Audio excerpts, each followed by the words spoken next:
Okay, so these things are very clearly not the same, yet progesterone in literature has us talking here where you'll be able to read this actually pulled from a clinical pharmacology on the mechanism of action. And as you'll see, we start talking about progesterone just like we did this first half, and about 2/3 of the way down, the word changed to progestins, and it remains progestins for the rest of this paragraph. You just saw the picture that we showed you before, right?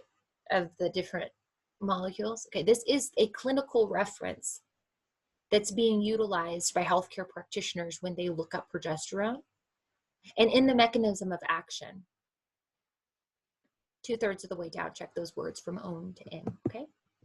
So a stupid man's report of what a clever man says can never be accurate because he unconsciously translates what he hears into something that he can understand. And this is where you have to be very cognizant of what you're hearing, what you understand, and what you're accepting as truth and from whom, okay? So this is Women's Health Initiative info. Women's Health Initiative is always what gets pulled up when you're saying, you know, hormones are dangerous and progesterone is bad, but it wasn't progesterone, it was progestin. It was also an awfully designed study. And so what I want to do is just give you some information and citations that have looked at that study. The first one here is from 2019, talking about the fact that the hormonal support and proper utilization of these bioidentical molecules has not been given a fair chance and has been really, really hurt by this study that was, and I want to say it correctly, subsequent association with progestin allowed for the widespread use of HRT with favorable consequences on many aspects of women's health. Unfortunately, the surge in HRT use and its consolidation was abruptly stopped by the publication of WHI trial, which was inadequately designed, evaluated, and reported. The damage done was huge, basically leaving many symptomatic women without an effective treatment. Even if the epidemiological data were not strong enough to document a clear harm to women's health, although most of the evidence obtained was only with oral conjugated estrogen with or without medroxyprogesterone acetate. Further studies and analysis have consolidated the view that HRT is highly beneficial when given to symptomatic women within 10 years, blah, blah, blah. So it's telling you, yes, this has been proven and this is what's going on, but you'll still see the Women's Health Initiative cited. And that's what I want you to be aware of, is that when you see it cited, you can say, okay, but that was this. Okay, this was an inadequately designed and evaluated study, okay? The purpose of this other review here, again, this is in 2020, to provide evidence-based research data on oral micronized progesterone and progestins in menopausal hormonal therapy. And recent findings show medroxyprogesterone acetate increases breast cancer acting through the glucocorticoid receptor. Progestins in MHT increase thrombosis more than oral estrogens. MPA, but not OMP or other progestins, increase monocyte cell endothelium adhesion, MPA and estradiol. So what we're talking about here is showing the differences in all of these types of progesterone, which is really impressive to me because for so long I've just been trying to convince people these are not all the same molecule, and they are not. Progestin, medroxyprogesterone acetate, and progesterone are all different things. They act differently. You cannot modify a molecule and pretend that it is the same thing, especially when we don't understand the complete actions at the quantum level of what these molecules are imparting, okay? This is really important to pay attention to the language in, because this is basically saying custom compounded hormones is dangerous and bad. If you look at what they said was dangerous and bad, it was a completely separate event that was blown up into a bioidentical hormone crossover, which was a very highly contested, big publicized case about glucocorticoids out of a pharmacy that was a really, we knew, and the state knew, poorly regulated pharmacy.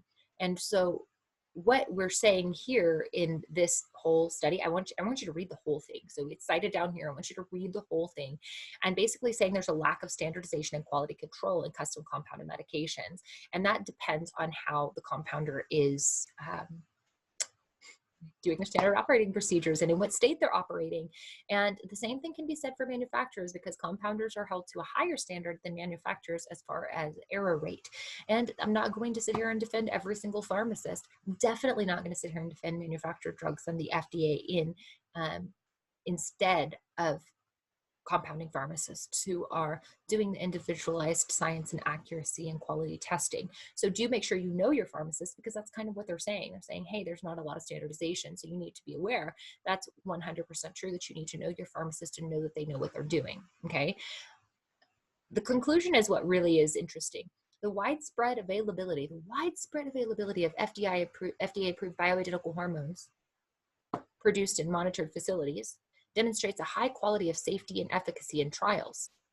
Really, this is interesting. Therefore, there's no rationale for the routine prescribing of unregulated, untesting, and potentially harmful compounded bioidentical HTs. Clinicians are encouraged to prescribe FDA-approved hormone products according to labeling indications and to avoid custom compounding hormones. Super, super interesting when you read all of the information we've just been reading. But it's cool. It's cool. So just look at the wording and see where it's coming from, you know? So near, back.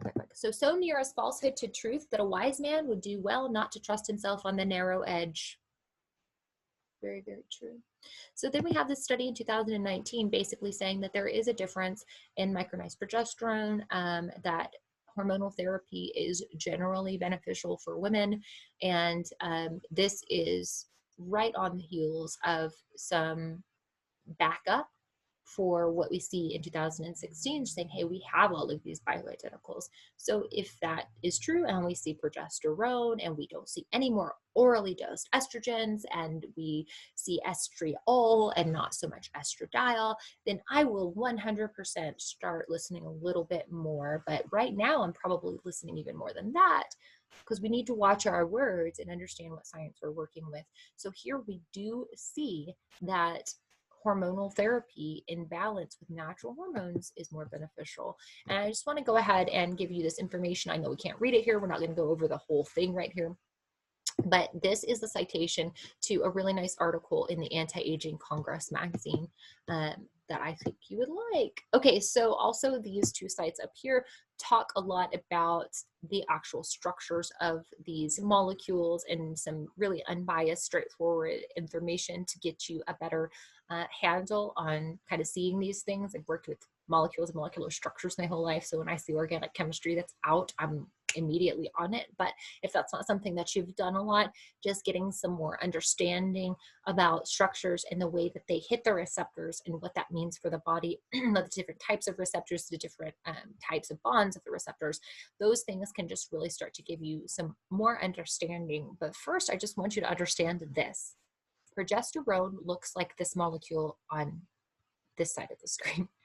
And progestin looks like these molecules. There's also medroxyprogesterone acetate, which is also not progesterone. But these are the main confusions that you will see when someone says that progesterone is bad, or progesterone has this negative connotation, or these are things to be fearful of, or if you don't have a uterus, you don't need progesterone, like your brain fell out.